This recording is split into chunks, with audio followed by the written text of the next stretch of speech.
But right here in the studio, I've got a very great gospel musician, Eugene Zuta. Today we'll talk about contemporary gospel music and how far it's come, and would like to find out a few, answers. How do these contemporary gospel musicians work? How do they see the music industry as a whole? And maybe some other controversies that have come up within the industry.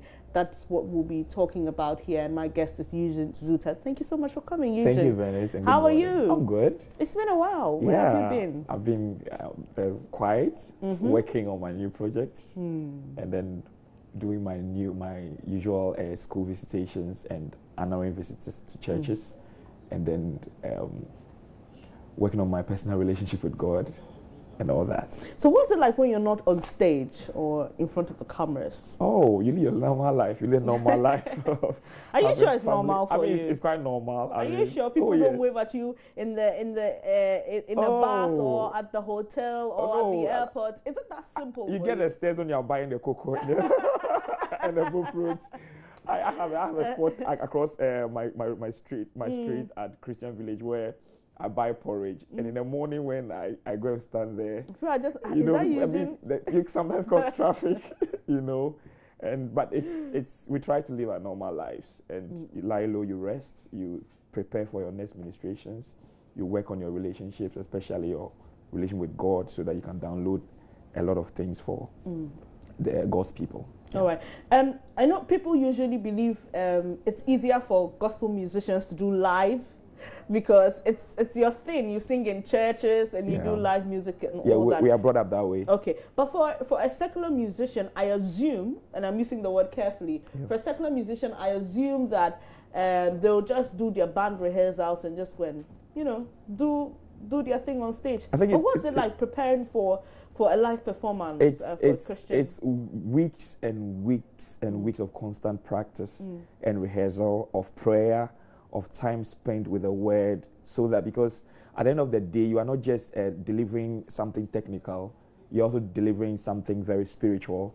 So you want to make sure that you are informed physically and spiritually. So it's a long time. Like I'm saying, some of us started way back in Sunday school, and I've traveled over the years, and so it's become a part and parcel of us and all that. I remember the first time I heard your song that brought you to limelight. Yeah, that was 2008. I was just watching the TV. I'm like, who is this? Where did he come from? Sometimes maybe for the secular musicians, you may see a single or two. Yeah. But sometimes for you guys, you just break out. What had you been doing in the background before that big launch? Because I know, for example, let me just use Joe Mettle as an example. He was backing the late Danny Nete, backing other people before, he came out finally. Yeah. Where did you come from? I was with Olivet Voices of Mount Olivet Methodist Church, and then I went to University of Cape Coast, and I was with Echoes of Calvary. I'm sure you've heard songs like Danase and songs like Okasa, and we did those songs in 2004. And then right after university in 2008, the Lord laid on my heart to come up with the album, the Familiar album. So we've been in the background, like I said, it's been a whole process, right from Sunday school and stuff. And so coming out with that album was not more like you just came, but it's part of the process, just that you were more like backstage. And so when the Lord gives you the opportunity to release the first album, that is when you come into the general public light, if I can put it that way. For a gospel musician, is it all about, quote unquote, the anointed? Because sometimes I think that the greatest challenge, I've heard a pastor say, we don't need your skills. We don't need all the, catchy you're doing with your voice. We need the spirit. So if someone, even with an abochi voice, a bad voice, that's how we call it here, abochi voice, a bad voice gets the microphone, the spirit can move. What's the struggle like? Developing skill and merging it with the anointing. I think that it's for anyone to say that we don't need skill is a fallacy, because God himself loves skill. Now, there are three things that brought David the musician into the service of King Saul. The first one was that he's excellent with his skill. Second one was that he's a man of character, and then he's a man of the anointing. So I believe that for every Christian musician, these are three things we need to develop: the skill, anointing, and character. Okay, and for me, it's a process. You don't become perfect at once. It's a whole process that you go from one stage to the other. So definitely, skill is important. But the problem that our pastors, I think, have is the over-reliance on skill to the detriment of our anointing and character. And sometimes it's vice versa, because some don't even want to see the skill or hear the skill. But you know, it's painful listening to bad voices. But trust me, it's changing. Painful. It's changing. It's changing. Yes, it's changing. So we're talking about contemporary music. It's changing. Here in Ghana, we believe Danny Nete to be the father of contemporary music, largely. Danny is one of the fathers. I know, but you see, with For his us, style and the kind of force he came with on the scene, the difference and all that. Yeah. It's been a journey, and like Yeah. you mentioned, in the past 5 years, it's been a rapid development. I'm Yeah. sure the seeds that were sown have started Yeah. bearing fruit. I But agree. this year, one of your own, Joe Mettle, Yeah. won Artist of the Year. We are proud of him. Yes, yes. And as you'd have it, a lot of people didn't agree, you know. Yeah. And some thought that they didn't know his music, they didn't even know who he was. What are your thoughts on Joe Mettle? Let me start by Artist of the Year? saying what Joe himself said, that grace means sometimes we get things we don't deserve, Okay. that God himself gives it to us. But I'm sure for those of us on the gospel side also, there are many of the our other brethren, on the other secular brethren, who we never get to see their beginning. You just end up seeing their end. And I think that's what has happened to Joe. Joe is one young man, one distinguished young man who has worked so hard on his ministry, especially in the last 2 years, all round. And he's a shining example of the many other talents that we have in gospel music ministry. And I believe that in due course are going to continue the good work that he has started and will take our country by storm. I believe so strongly. And I think that we are proud of his crowning moment, and he couldn't have come at a better time for all of us. He also won Best Male Vocalist. Were you surprised? I wasn't surprised.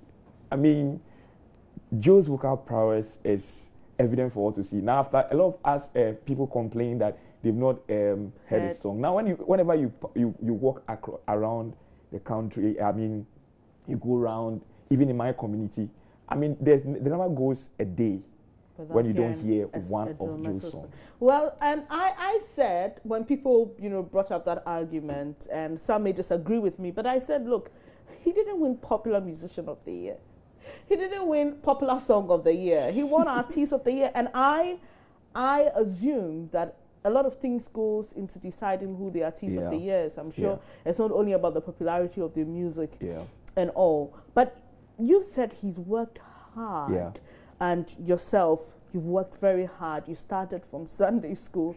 As it is with the generation of pastors then and now, pastors always complain, don't see me in my 4-wheel drive and think you want to get it in a matter of 2 years because I worked for it. Do you see that happening in the music industry? Are we having a crop of singers who think that they easily want to attain or reach the heights that it's taking you so many years to get Definitely. In situations like this, you find both those who want to make it quickly and those who are really working hard.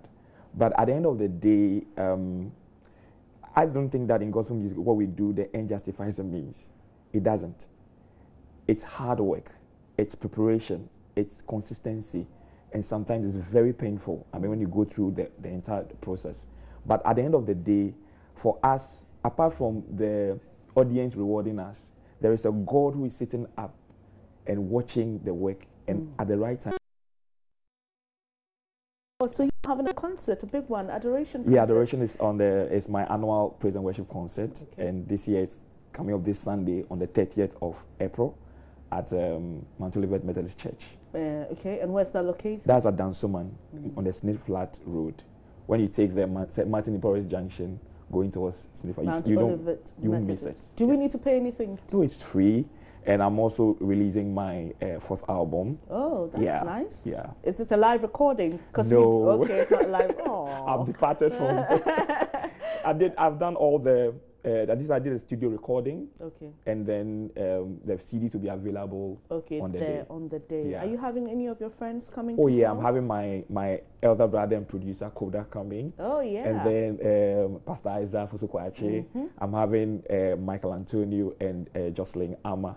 And also my ministry fathers will be there, Neil Kain, and all the other brethren will be there to support. And Jocelyn Ama is one lady you should listen to. Yeah. She has such a voice. Is Joe coming? Is Joe coming? I'm sure Joe will be there. I'm sure he's very busy He's now. not artist of the year, so it will be an honor to have me just even pass through, and I'm sure we would stop everything we are doing just to give him a salute. Oh, right. Yeah, sure. You can tease a lot, Eugene. But what do you hope to achieve with this concert? Yeah, we want normally praise and worship times at churches and normal services are quite short, and for us it's our major business. So we want to have an extended time. So come with your family, your friends, and let's have intimate fellowship with the Lord. And then for this particular year, we want to release the new songs into the Christendom to be a blessing to the church. What time is it? 5 p.m. Okay. sharp we are done. So 5 p.m. on the 30th of April at Mount Olivet Methodist Church in Dansoman. Yeah. Eugene Zuta is inviting you for the adoration concert. He Yeah. calls it an extended praise and worship service. You know, And the when you're theme- not satisfied in church, Yeah, and the just theme come for and this get year it is there. more than enough. More than enough. Okay, so that's the theme for this year. And you know, Monday is a holiday, so just chill. I'm sure you're gonna have a lot of fun. Oh, fun, a lot of fun. All A lot right. of Holy Ghost fun. I like that. Okay, Eugene, so briefly before you go, I Yeah. mean, you know, it's custom. You may have to do a line or two before we go. All right, so Yesue, Yesue, Woso, Woso, Woso, Woso, now Stay blessed.